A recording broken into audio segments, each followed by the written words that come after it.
Hello, and welcome to the Tifo Football Podcast.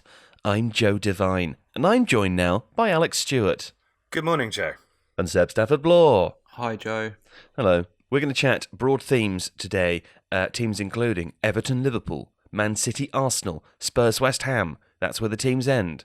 But it's going to be really good, and you know why, because we're good, and the football's good, so podcast good. I have nothing else to say. Does anyone want to say anything else before we get started? No. All right. A lot of enthusiasm this morning. I will leave you in the cold hands and the cold embrace of myself.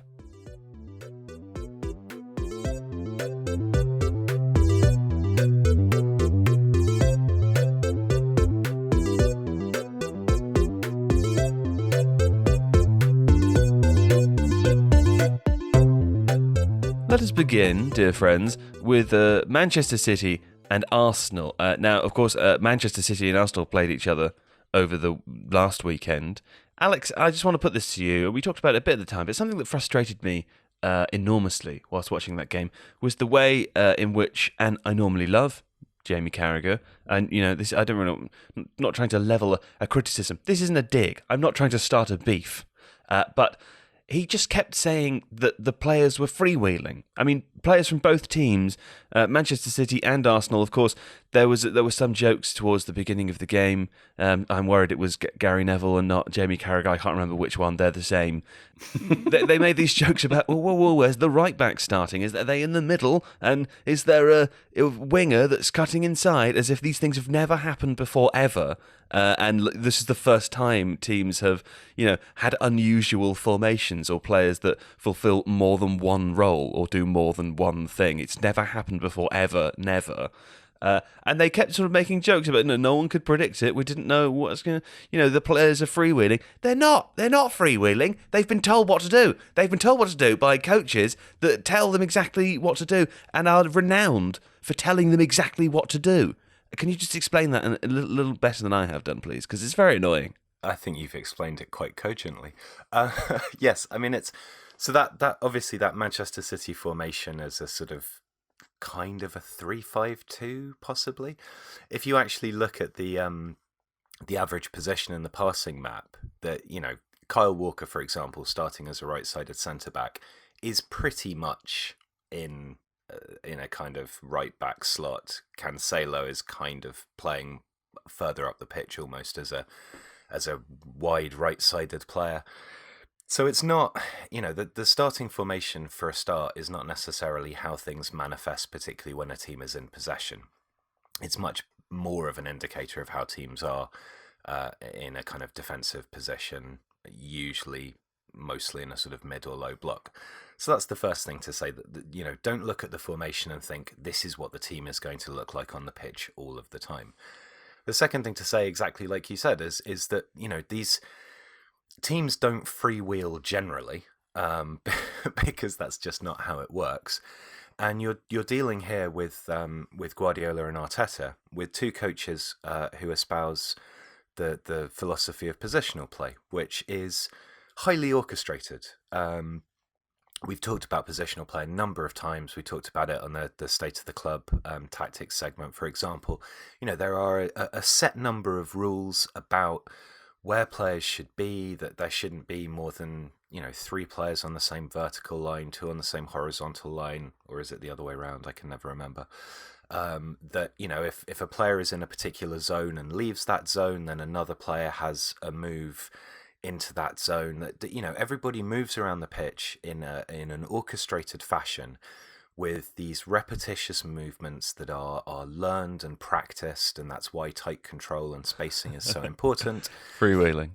And it's kind of basically the opposite of freewheeling. I mean, you couldn't be further from freewheeling. That's what makes it so irritating. It's not just like it's in the middle. It's the total opposite of freewheeling. Yeah, I mean, I assume we're all taking freewheeling to mean the same kind of thing here, which is a sort of improvisation of position and so on. The wheel is free. Yeah, but that is simply not what these coaches do. And I guess The point to make here maybe is a slightly wider, I think Gary Neville and Jamie Carragher have done an awful lot for the comprehension of tactics and the explanation of tactics with Monday Night Football, and they should be lauded for that. But by and large, there is still a deficit with commentators, and I appreciate that it's difficult if you're doing co-commentary and you're there to provide that kind of additional tactical input while a game's going on. It can be very hard to do that, I'm sure. But tactics is it's complicated. It's pushed on a lot. There are concepts now which exist that are understood by some of an audience, and I think there's a deficit in how well some commentators explain that stuff. And there can be a kind of a resetting to a position of lots of guys running around doing stuff that's a bit wild, and that simply doesn't reflect the reality. Do you know what? As well, I think Alex and I went to an Opta event once in West London somewhere. It was basically just a series of talks. And a bit of networking. But one of the special guests that was there at that event was Danny Murphy. And I remember thinking beforehand when... It's just the idea of the two of you networking. Well, no, when I say Alex and I were stood outside smoking while everyone else was having a nice time and talking to each other. That just sounds like it would have been horrendous for our company. It doesn't work. It doesn't work at all. It's maybe if we go on our own. Got asked. Yeah. Have you got any cigarettes? Yeah, here you go. That's pretty much it. But anyway, the point I was making was, what was I saying? Oh yes, Danny Murphy was on the bill, and I remember thinking, beforehand, like the sort of cruel and belligerent man that I am, Danny Murphy, an Opta event. What the fuck is happening? It doesn't make any sense. Danny Murphy's an idiot. Danny Murphy doesn't understand what stats are. Of course, Danny Murphy understands. So we get there, watch the talk, and there I am, foolish old me, being shown right up by Danny Murphy, who clearly, very very clearly, grasps a lot of the modern metrics that are being used today, and has a sharp tactical understanding for the game, and. I can't remember. I won't quote him because I can't remember exactly what he said, but it was something along the lines of, I have to change the way that I watch football when I appear on Match of the Day because I'm appealing to a broad audience and not to Joe and Alex from Tifo. He didn't say that last bit, but I just remember thinking I do. It makes me wonder how much direction there is in not specifically the commentary, but in the punditry around football as well. How much they are supposed to, essentially, maybe I shouldn't be using this term, but dumb down their view of football for a broad audience. Does that make me sound smug enough for you, Seb? Yeah, I think so, but I think it's a fair way of describing it. Well, what do you think when you watch football and hear the commentators and hear the punditry? Because you've met probably a few of these people as well, and you will know presumably that they've got more in the locker than they're showing you on their Saturday. Yeah, well, I think the key distinction to draw is between the BBC and Sky Sports and their different objectives, because the BBC is supposed to cater to as broad an audience as possible, whereas Sky Sports is, of course, a dedicated sports channel. And the tone of the coverage reflects that. So I don't think it's unfair, but I think also the BBC's coverage tends generally to be bent through the lens of Match of the Day, which is a highlights program. The utility is that, well, the function of Match of the Day is to literally provide highlights, a catch up. It's the traditional role of the Saturday highlight show, whereas obviously if you want your deeper dives, you're going to go to Sky Sports, you're going to go to the internet, or you're going to go to Tifo on YouTube. But I think it's very easy for people to make this mistake because there is so much football on TV, and the personalities associated with it often appear in several different positions. And I've got a great deal of sympathy for Danny Murphy, actually, because you are expected to alter your, I suppose, character depending on where you're appearing. So that's actually, it's a bit of a skill. Not necessarily one I admire, but it's... Well, this is what I'm saying. This is why I say I came away from that event with a huge amount of respect for him, because I just had kind of foolishly or naively not realised that there was more to the job than just talking about football. There is an element where So Sky Sports is a product, an entertainment product, and part of the entertainment, in inverted commas, is the personality of some of the pundits, because people will say or do things that will attract coverage. Roy Keane will roll his eyes and it will become a GIF. And, I think that there's always a balance between, when Carragher and Neville are on Monday Night Football, their job is to provide insight. And I think they do that. Yeah. But around the match day, where stuff is kind of hyped and there's narratives to explore, there is a transition there. And so if the narrative of Guardiola against Arteta is sort of master against pupil, and this incredibly complicated, ornate style of football, and it's I assume it's relatively easy to fall into the trap of kind of engaging in hyperbole to describe that, and then turning it into, well, they're just going to be all over the place and the formation will be insane and they'll do this, that, and the other, and that's partly because that's the kind of the hype and the narrative that surrounds that fixture. But I suspect that if that fixture is then analysed, you would have had those same pundits making considerably more astute points about it in the course of the game. You're probably right. And don't get me wrong. I really like both of them. I think they do a very good job. I just thought I would like to point out, actually, I think there's you're right. Maybe it's where it's being pitched. I don't mind the Roy Keane, Graham Souness stuff, the kind of silly take on football stuff, because I sort of think, well, yeah, I mean, what's the point otherwise? That's what football's there for, as far as I understand it, for people to have, meaningless conversations and, have ridiculous takes that are completely unnecessary and about something that just doesn't matter at all. That's fine. That's the point of football. Why is that the point of football? Because what else would be the point of football? To understand it? Well, yeah, but to understand what, or I mean, there's no point, is there? What's the point in understanding it? It's irrelevant. It doesn't matter. It doesn't help anything. So, what's the point in understanding it? I think everything we do is wrong. I think we should just be doing hot takes on, he's rubbish at the game. The point is, it's for social cohesion, isn't it? It's for community. And what does the community love more than a good chat about football? Often those chats don't involve learning anything about it. I mean, I think personally that's exactly what football is for.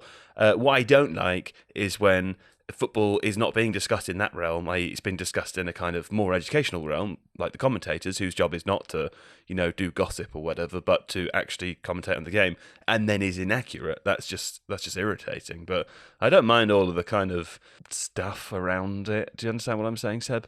I do. I don't think this weekend was a really good example of this. I know we're going to talk about Liverpool Everton a little bit later, but I thought I don't much care for the substance of what Graham Souness says, but the character he plays on TV it's very similar to the average fan watching at home. So if you look at the conversation, if you look at his punditry immediately after the game, where he's talking about Jordan Pickford, and he's given a overly emotional, ludicrous response to what was just a really unfortunate accident. And then you had Carragher on the other end of what seemed to be a kind of badly connected Zoom with a little bit of a delay, saying, "Oh, behave, Graham." It's a very authentic segment, because he's got his finger on the pulse of the viewers, man. Like, he chimes with what, as you say, many people already think. Well, if you look at kind of the social media output associated with that game in the days since, with this coming out on Thursday, so a couple of days removed, but last 48 hours, there've been some ridiculous things said about Jordan Pickford, to the point where his family is supposedly receiving death threats and that kind of thing. It's terrible. And I think what was quite interesting about Souness is he captured the kind of the hypocrisy of the modern fan in a way, because there's Graham Souness, one of the nastiest players ever to play the game. And I mean, younger people that aren't aware of this, Google him. Google Graham Souness and have a look at some of the tackles that littered his career. I think tackles overstates it, to be fair. Well, even within the context of the rules back then, and the slightly different nature in which the game was played, and the way that modern referees protect players, to have someone get that bent out of shape about the idea of kind of putting another player in danger, it's just ludicrous. But then again, this is what we're all guilty of. We change our opinions depending on the shirt of the player that's either been hurt or is offside or has scored a goal or hasn't scored a goal. We're ruled by tribalism, and I think Souness is the same. I think he's part of that sort of standing army of ex-Liverpool players that kind of rise and march whenever there's an issue. And I think it is important to have that on TV. It's not what I like. It's not really for me, but it is for the majority. And it's it's a valuable dynamic, even if I personally don't appreciate it. I don't appreciate it either. But then football like me, and then you don't care about it. That's kind of what Seb's saying. That kind of apathy spills out into other departments of your life, Alex. Yeah, okay, that's possibly fair. But no, I mean, it's the thing that most not even angers me, I just sort of roll my eyes at it, is this ridiculously partisan quality. And we've touched on it before, but even to the extent where we can post a video asking if Team A is one of the best teams ever, and the responses are littered with people going, yeah, but what about this other team? And it's like, we're not... That's the point, though. That's what football is, isn't it? That's kind of the point I'm trying to make. I understand that. But it's a space to be irrational. Like, it's it annoys me too, but it happens. But it's fine there. The point, that's the point. Like, say, I hope the point you're about to make is the one I'm trying to lean towards. Is that there's no, like, obviously I do not mean when things take a turn, or when death threats are being sent to someone's family, or when violence spills over. But for the most part, with football fans, let's just call it in the UK for now, it is an opportunity to be irrational when particularly as an adult, when you have responsibilities in your life, when every other moment of the day you have to be rational, when you spend a lot of money to participate in football and can only, obviously only do it at the weekends, and you haven't got that much going on, and I mean, it's your opportunity to let your hair down basically, and just let yourself go to the irrationality. I find it too when I watch teams that I'm fonder of.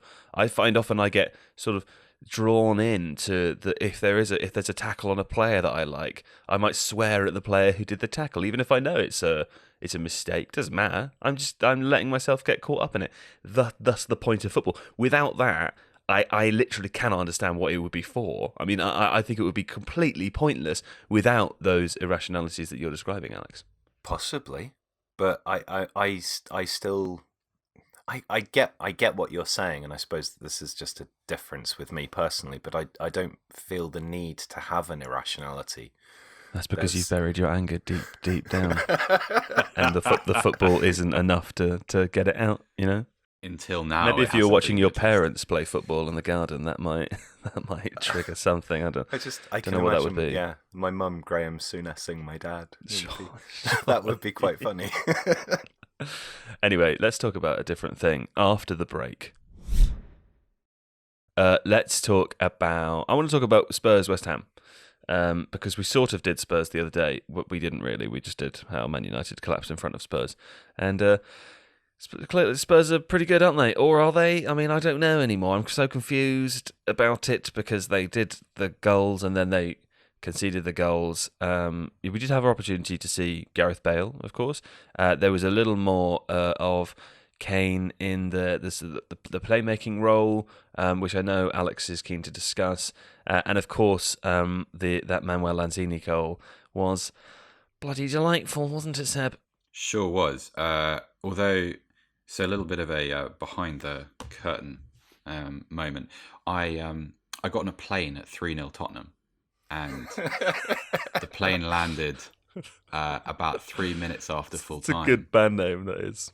I got on a plane at 3-0 Tottenham. I turned my phone on to aeroplane mode when I got on. It was 3-0. I remember thinking all the way through the flight. It wasn't a long one, but it was. I remember being weirdly anxious because with a 3-0 lead, and it's because Tottenham haven't kept a clean sheet all season, and not even in the Europa League qualifiers when they literally play teams that I've never heard of, with players I've never heard of, who really weren't very good, and still somehow, even though they progressed and scored goals at the other end of the pitch and did enough to get through, these games were still littered with awful defensive moments. And I feel like this has been lost in the reaction, because it was everything we know about Spurs. Are they better going forward? Are they a bit more interesting? Yes, they are. And Alex has just written an excellent script on which is going to explain part of that, which will be coming out in the next few days. But at the same time, has this kind of defensive collapse, these defensive issues, have they been part of Jose Mourinho's reign for the last almost a year, for 11 months? Absolutely. It's actually very similar, with some neat symmetry, very similar to the first game he took charge of, which was against West Ham at London Stadium. Spurs into a 3-goal lead, and they won the game 3-2, but had the game gone on for an extra 5 minutes, that would also have finished 3-3. There's been a lot of 3-2s with Spurs, hasn't there? Yeah, they just can't defend. I mean, and also that defence for a while. So what's happened, obviously, since the breakup of Pochettino's original defence, which of course was Alvaro Vertonghen, Danny Rose and Kyle Walker, what they've done is, as different members of that group have either left the club or fallen out of favour or got older, they've tried to replace them individually. What the group actually needs is, in my opinion, it needs to be rethought of collectively. So you need to, instead of just trying to plug the gap that results in Toby Alderweireld's lack of pace, you need to look at a different structure. Instead of buying a Serge Aurier to replace Kyle Walker because they're vaguely similar in the sense of, how they act beyond the halfway line, you need to look at the defense's balance. And there are all sorts of, I don't want to pick on Davinson Sanchez, but it's as if the reaction to his performance is as if this is a new thing. Davinson Sanchez has been pretty poor for about 18 months, 2 years. People forget this because he paid a lot, he was bought for a lot of money and he came from Ajax, and he still has a very good reputation. Some of his individual moments for Spurs over the last couple of seasons, it's just been abysmal at times. He's had good games. I'm not saying he's a useless player, but these are not new themes. That's my point. And there has been no general correction to the way Tottenham defend, or the little irritations like Hugo Lloris's inability to come off his line, or his weird susceptibility to long shots. Lovely goal by Manuel Lanzini, fabulous hit, brilliant. Yeah. Lloris should be saving that. He goes. If we had David Priest on this pod, didn't he? Yeah, if we had David Priest on this pod, he'd be saying, right, you're going with your wrong hand. You are covering the space between between him and his top corner. It looked wrong. And if you go back, Lloris is a goalkeeper who makes a lot of really good saves, but concedes a lot of goals which aren't necessarily glaring mistakes, but which you think, that looks a little bit soft. And I think soft is the way you describe all the different parts of that defense. It's bad defending set pieces. It's vulnerable between the fullbacks and centre halves in that little channel. It gets turned around far too easily. Players who sit and screen in front of it give the ball away in stupid positions and never seem to learn the mistakes. And I've learned from those mistakes. And it's kind of one of the reasons why it's quite difficult to blame Mourinho for it, because these things have roots in the Pochettino era too. They've been going on for that long. Well, this is what I was going to ask, though. Jose Mourinho is a renowned defensive coach. He's a coach who's renowned for coming in and sorting out teams with defensive frailties. Are you saying simply that the issue is with individual errors and there's nothing you can do about it? No, I'm not recusing him entirely. I think there's definitely a case for saying this defense needs to be rebuilt from the ground up. The reason I'm pausing on attacking Mourinho is Matt Doherty is in. Sergio Reguilon has come in. Joe Rodon has been signed from Swansea City. There are new components here. Yeah. So I'm willing to say, let's give it a little bit of time to see what his vision for this defence is. You're basically a convert, aren't you? You've been edging towards it for the last 8 weeks or so, and now you're just I feel like you're just basically a secret Mourinho fan. I have always been. Nah. I'm trying very, very hard to be open-minded with Jose Mourinho because you're making it sound very easy.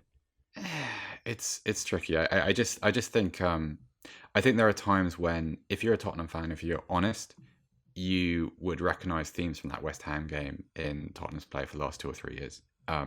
Let me. Can I ask you a specific question then, right? Because talking about Graham Souness before, talking about pulse of the nation, right? I want to test you as a kind of pulse of Spurs fans across the nation. Okay.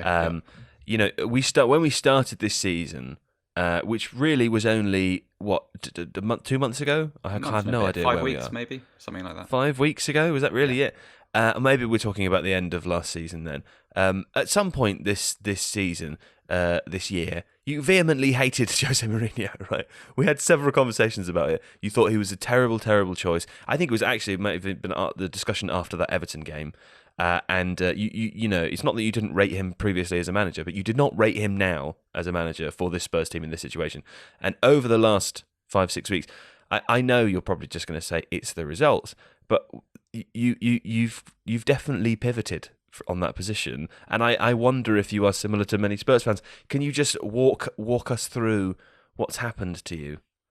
Resignation, I think, because there are a couple of realities with Jose Mourinho. I still don't think he's the right choice. I still would have placed 5 or 6 managers in Europe above him for this position. Who? Well, I think there should have been a more of an attempt to look at sort of a Marco Rosa. Nagelsmann was probably off the table. Hasenhüttl is one I would have looked at. I know that's going to antagonise Alex, but there's a lot about Southampton that I really like. Nuno Santa at Wolves, before he signed his new contract, I liked a lot of what he did. I mean, I know this won't be received particularly well, and would have been impractical because Neil Warnock. I was going to say Eddie Howe actually, but that Eddie seems a bit Howe, silly given what happened to Bournemouth. But I still think there's a very decent future manager in Eddie Howe. I think what's happened is that I've been pleasantly surprised by the club's ambition in the transfer market, which I don't think many people saw coming. Because I think when Jose Mourinho walks through the front door at your club, you think he's only going to succeed if he's supported with big outlays, big signings. And I don't think any Tottenham supporter would have thought we're going to see a player of Reguilón's quality. I don't think anybody really imagined that Gareth Bale was going to come back. Do you think Daniel Levy just got bored of doing the same thing for 16 years or whatever? I don't know. I mean, I'm not sure what the mechanics of this sort of about turn are, but it's made a difference. And the other thing is that I'm kind of sick of hearing myself saying negative things about Mourinho because he's here. Like it's just there's nothing new to say. All the grievances. You've spoken yourself redundant. I think I have. I think I've talked myself out because I think all the reservations I have with him are going to be the same next week as they were last week and the week before and the week before that. The reality at Spurs is that he is on a very large contract. He's not going anywhere. So you might as well try and see the positives from it because it's just a little bit more interesting. And so trying to identify progress or things, in more simple terms, things that are changing and evolving, it's just a little bit more interesting and compelling as a supporter. So my reaction to the West Ham game wasn't the kind of the raging fury that we've seen elsewhere because I kind of expected it. Maybe not a 3-0, but I don't trust this Tottenham side to defend leads, whatever those leads may be.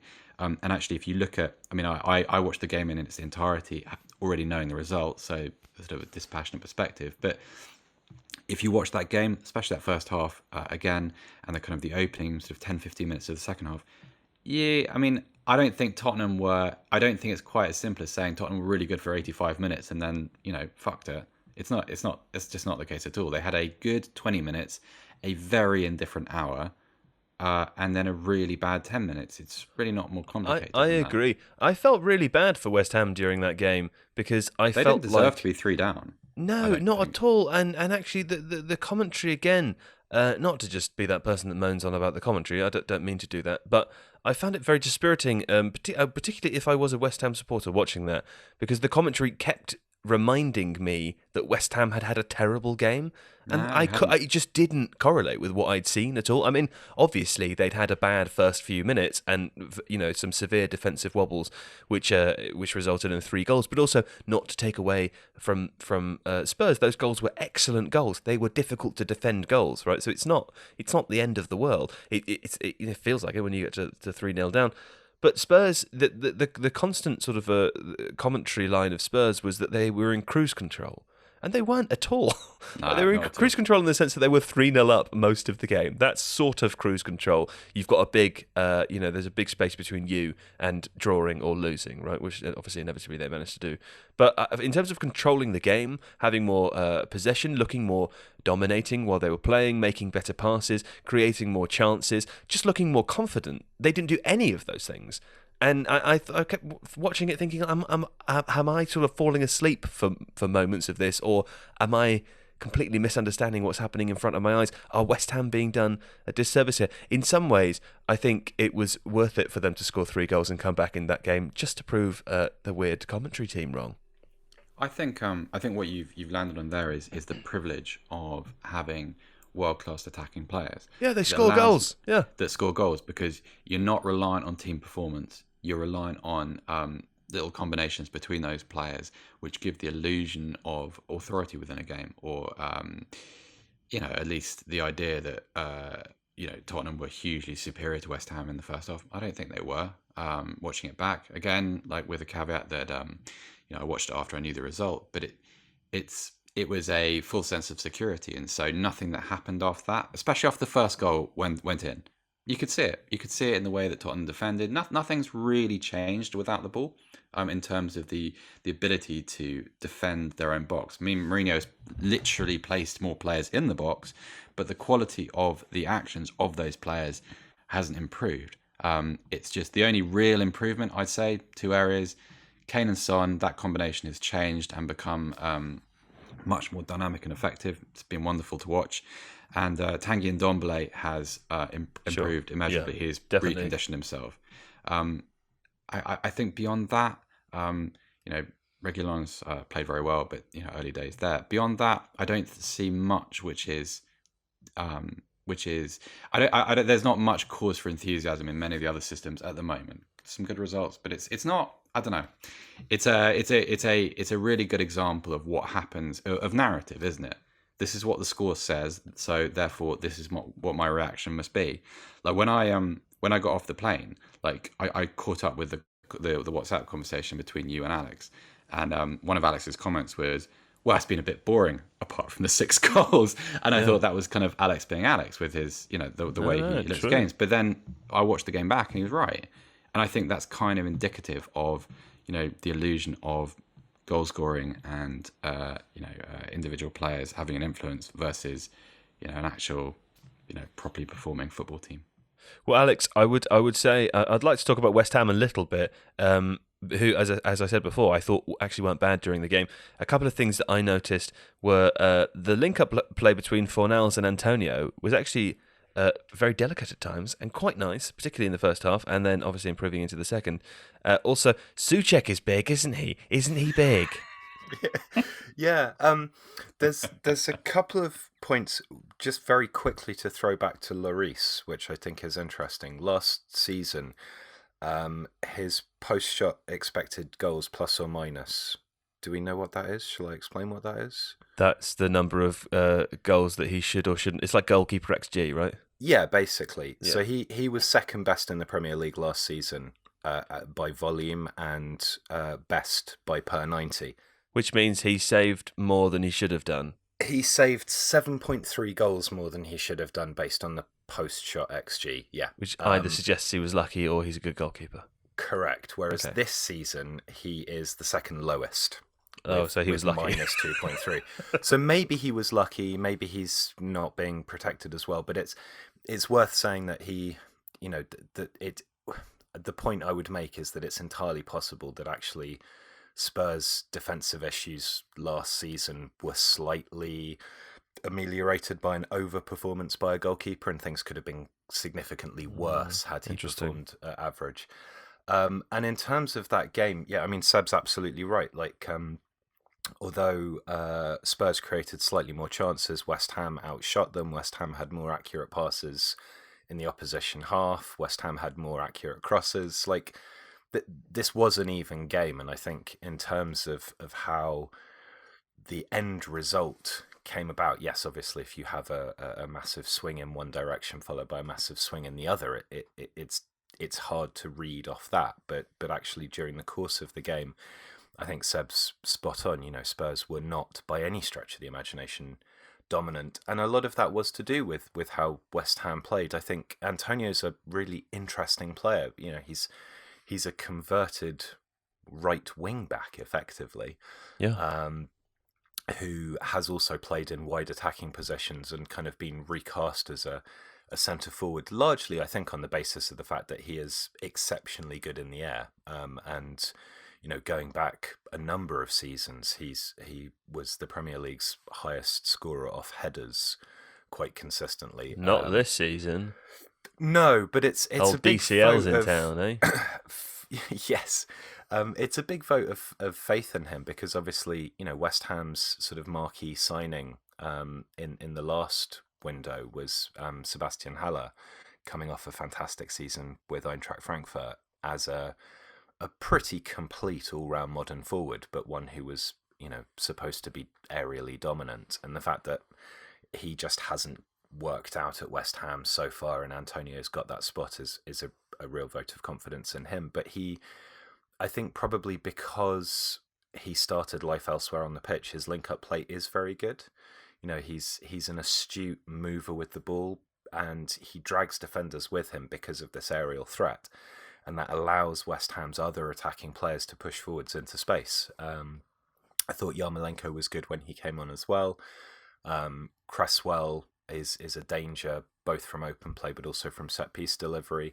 And Souček is a fantastic signing. I mean, I think what's interesting as well with that West Ham midfield is that Declan Rice is a different player for West Ham than he is for England, and that there are various reasons for that, I'm sure, that are not just in terms of who he's playing with, the role and responsibility that he has. But at West Ham, he's able to carry the ball forwards a little bit more, because I think Souček is a genuine box-to-box midfielder who can cover behind Rice and allow Rice to progress the ball a bit better, which he doesn't really have at England.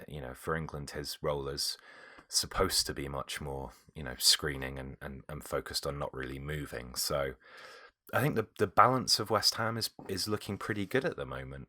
I like it anyway. Happy for them. Also, I always like Aaron Cresswell is my new Jesse Lingard, in the sense that I go, how old is he? Sorry? I thought, isn't Aaron Cresswell supposed to be forever young? That forever young, sort of exciting, establishing West Ham left back. And now he's 31 in December. I thought he was like 25. And he was going to get his move to a bigger club. What I will say about West Ham is they've got Manchester City this weekend. Just hold the phone a little bit until. Hey, no one's picking up the phone, Seb. We're holding the phone. Hold the phone, indeed. Well, don't let it. No, hold on. Does no, hold actually, the phone mean? Don't. It means no. Stop. Let's just pause on them, because historically. We're not saying anything definitive. We're just saying that West Ham have been better so far. Stop trying to spoil the West Ham joy by thinking, difficult things are coming up in the future. Therefore, we shouldn't be excited about nice things that have happened in the past. What about this? It's my wedding day, Mother. Yes, it is, son. But don't be excited, because one day you're going to die. Yeah, but you see, a Stoic would say that the realization of that as a kind of logical outcome is the thing that... Okay. No. We're going to leave West Ham there. We're leaving West Ham where they're happy, because they came back and basically beat Spurs. They didn't beat Spurs. They drew 3-3. It was a tremendous game of football. It was a moral victory, and actually, it was certainly a moral victory over the commentary team. We're leaving it there. After the break, we'll come back and talk about Everton and Liverpool. Everton and Liverpool. Everton and Liverpool. Okay, Everton and Liverpool. What is the talking point here? Alex's plan says the talking point here is key men. And that's the only intro I'm giving you, Alex. Go ahead. Okay. Well, obviously there's been significant brouhaha over the Virgil van Dijk injury, and they are currently missing Alisson as well. And I suppose what's interesting is the degree to which Liverpool were a good team but a work in progress until those two signings happened. Van Dijk first, Alisson second. The extent to which, Van Dijk being out arguably for the rest of the season probably, and Alisson, I don't know, has probably got another couple of months left. To what extent that hurts them, and how much, that it's possible to work out. Obviously, Liverpool's front three are really, really good. But you do know what you're getting with them. It's just very hard to stop that because they're such technically excellent players. But the weakness at the back that was solved by those two very expensive but very astute acquisitions. Liverpool losing them, is that effectively the title over? I know that's quite a kind of narrative. But the thing is that you're right, because when they bought them in, that was the title won. I mean, that's kind of the point you're making, isn't it? Like it seemed as simple as that from A to B. So why wouldn't it be from B to A? I mean, I think that the caveat I'd add is that Fabinho has played as a centre back and excelled in a game. I can't remember who it was against, but he was really good. Was it? He Everton? was good in that game. I think it was Arsenal, wasn't it? Yes, sorry, Arsenal, yes. Not Everton, that was who they played at the weekend. And obviously they've now got Thiago, who's back and recovered, who can play, albeit as a much less physical 6, but brings that kind of intelligence and screening. So there may be a case to say that Liverpool can adapt. I still think Adrian, obviously, is a significant downgrade on Alisson. Not just because Alisson's one of the world's best goalkeepers, but because Liverpool's approach of having this very high line, which again Van Dijk facilitates, and I do think Fabinho is reasonable cover in that sense, but Adrian is not the same as Alisson in terms of sweeping up behind that back line and his ability to play through the first line of the press. So yeah, I think it's the title may have been decided, although it's also hard to say who's significantly better. Decided to go to who, because I think Man City have had a pretty ropey start as well, haven't they? Yeah, will it be Everton? Yeah, West Ham. West Ham or Brighton, one of the two. Everton, maybe, yeah. I don't know. It's interesting to see, obviously the reaction to the Van Dijk injury has been, as we've sort of discussed earlier, has verged from the ridiculous to the obscene. But I think it's indicative of just how important he is and how much Liverpool fans realise that, that the title was built on his ability to do certain things. Yeah. And there is a real paucity of genuinely top-class defenders. I think Carragher said this during the Spurs game, actually, when he was talking about how bad Davinson Sanchez had been.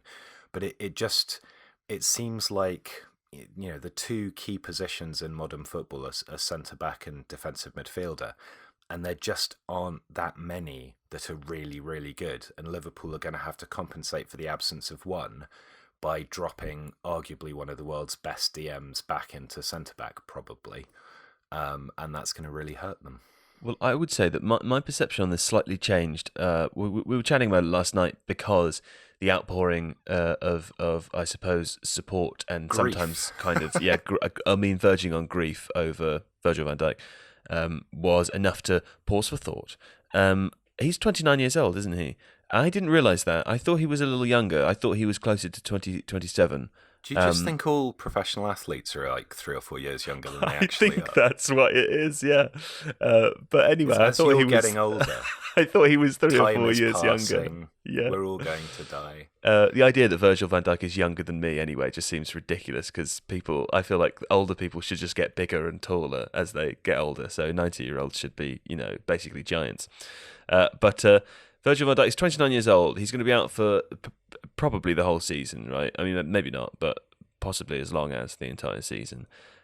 It's also an injury which is difficult for players to recover from. It's also an injury which he's had before. Am I right in saying that, or he's had a significant layoff before, hasn't he, Seb? He's certainly. I'm looking at his career statistics. I don't know anything about his injury history. Looking at his injury statistics, he's had a few seasons where he's missed a couple of games. Oh, okay. Maybe I'm wrong. I don't think he's had a cruciate ligament injury before. I'm not sure if it was exactly the same one, but I thought he'd had some kind of lengthy layoff. You keep talking, and I shall look it up in the background. Yeah. Anyway, kind of irrelevant. Into the period at which athletes pass their peak, though. Well, this is kind of what I'm saying, and also it is because of what you described, Alex, that the nature of Liverpool's title win, the nature of Liverpool's team improvement after bringing in Alisson and Van Dijk, and also Van Dijk just being this kind of towering leadership figure. Yeah, he's a genuine talisman for them. He's genuinely, like, I think, it's difficult. It's a difficult conversation often. Who is the best player in this position in the world? You've got Messi and Ronaldo. There's an argument about that. You've got players in all sorts of other positions. There's always an argument. With Virgil van Dijk, it really doesn't feel like there's an argument. It really feels like Virgil van Dijk is the best centre back in the world. At 29, to miss a season just after you've won the Premier League with Liverpool and the Champions League the season before, it feels like not just missing a season, it feels like missing what could have been, or what maybe had the opportunity to be the best season of your life, or another at the very, very top of the game before some of the physical deterioration starts to come in just as a result, naturally, of the ageing process. I think that's right, and I think it's worth saying that it's not just his defensive attributes that mark him out as being, if not the best, in the sort of top three. His distribution is exceptional and is a huge part of how Liverpool play. I think what's also interesting is to go back to the sense of narrative. There was so much conversation around that Liverpool title win about how it was, and also the Champions League win the season before, about how it was because they'd brought Van Dijk in. And you just wonder to what degree not even fans, but possibly even members of the squad who had, that squad is otherwise not significantly changed. I mean, Trent Alexander-Arnold was coming through or was well established in the Champions League season, but had basically come through the season previously. But there haven't been many significant additions otherwise, and that's a squad that always had high levels of quality going forwards, but they knew that they had a weakness at centre-back, and they knew that Van Dijk coming in had solved that, and the degree to which they'll then be thinking internally, like, this is a huge problem. I mean, Matip is good, but he's injury-prone. Gomez has positional difficulties. And then you're into, a couple of quite young players, none of whom have been massively impressive, or Fabinho. I would pick up on that point as well and say that it obviously, I think the way that the narrative will be written around last season, it was a Klopp's trophy, right? It's Liverpool's Premier League, but it's Klopp's trophy. The second person whose trophy it is Virgil van Dijk, and this is in a team with Mo Salah, right? With Sadio Mane, but with that's Roberto because Firmino. Those guys had been there already, But also, I think they'd won the season before. I feel like the Champions League victory the year prior was Mo Salah's year. The following year was much more about team play, and Virgil van Dijk just became the emblem for that. But that's a very hard thing to do in a team with that many superstars. And so I what I'm saying is, I suppose it's not just an ordinary injury. I do, obviously, surprise, surprise, social media goes, over the top sometimes. That's not news to anybody, right? But there's an outpouring of emotion for a reason, because this is different than an ordinary injury. And I don't mean that to denigrate other players who perhaps aren't quite as good as Virgil van Dijk, or, not as pivotal points in their career. Yeah. But losing Virgil van Dijk for a season is a sad thing, whoever you support, I think. That's and definitely it's very sad for him. I think the circumstances of the injury play into that as well. Yes. The fact that it was in a Merseyside derby, the fact that it was a really... I don't believe there was any... do I believe there was intent? Who knows? You can't read people's minds. But it was a stupidly rash challenge from Pickford. Hang on, can I chip in there? I mean, to me, it just looks like Jordan Pickford's clumsiness. He did almost exactly the same thing to Dele Alli last season, season before maybe. He is just a bit sort of...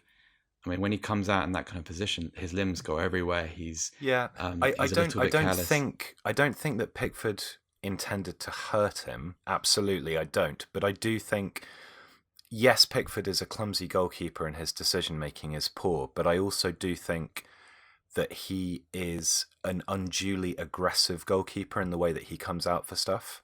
And I think that that's where the element of recklessness comes in. That it's not just clumsiness. Like he puts himself into those positions with a degree of frequency that I think is not just clumsiness.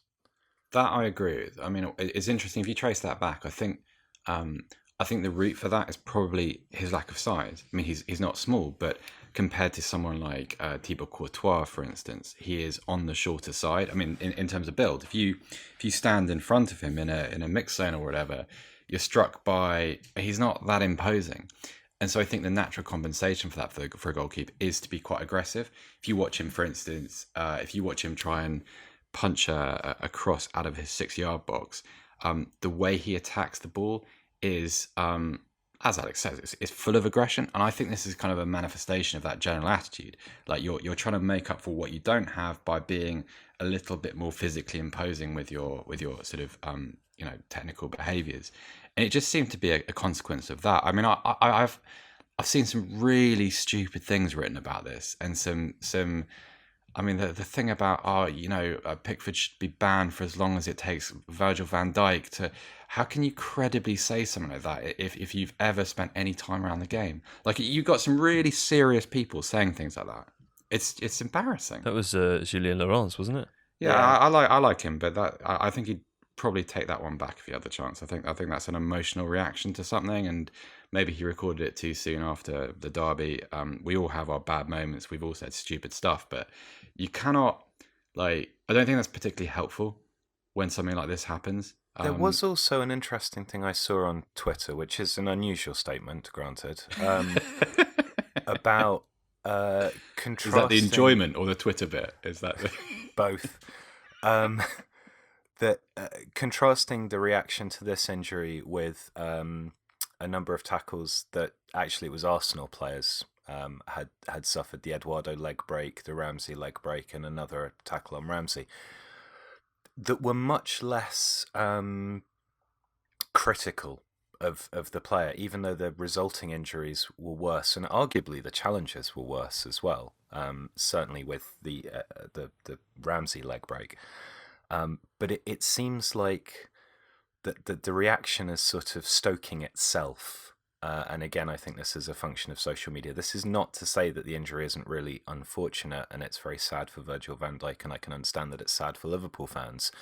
But it does seem like we now exist in a kind of response-orientated it's the platform, social-driven way. It's like the opportunity, because I've done this before, not on Twitter, but I've watched games of football and felt like personally slighted by something that an opposition team player has done. And then I've genuinely held that anger in me for 48 hours until I watch it back 6 months later and realise that, it was an accident, wasn't it? Or it was a good goal, or not even bad tackles. Just the way that opposition team celebrates a goal is as a smug slight on me, that they are somehow telling me that I'm an idiot and that they're way better, even though they're not. It's just stupid. And now there's a thing on your phone that means you can tell the entire world about your immediate irrational response to something, which is what we all have to remember. This is kind of what I was, full circle, which is good because we do have to end the episode. But football makes people irrational, which is great because that's the only point. So do it, but just either be careful about doing it on the internet, or when you see it on the internet, not you, Alex, just the listener. When you see it on the internet, just be compassionate, because people are thick. Everyone's thick. That's how people work. Everybody is thick, and everyone does thick things all the time. And ultimately, as Mother said to me, it doesn't matter. You're gonna die. Anyway, that's the end of the episode now. Thanks so much for listening and downloading. Hopefully you'll spend your remaining years with us and keep downloading every Tuesday and Thursday. And of course, we release on the Tifo Football YouTube channel weekdays as well. So hopefully you can enjoy us there also. And of course, visit theathletic.com/Tifo to receive. I forgot to say how much it was before. At the moment, I believe it's £1 a month as part of an introductory offer. So please go and do that. Seb, thank you. Thank you very much, Joe. Alex, thank you. Cheers, Joe. Au revoir.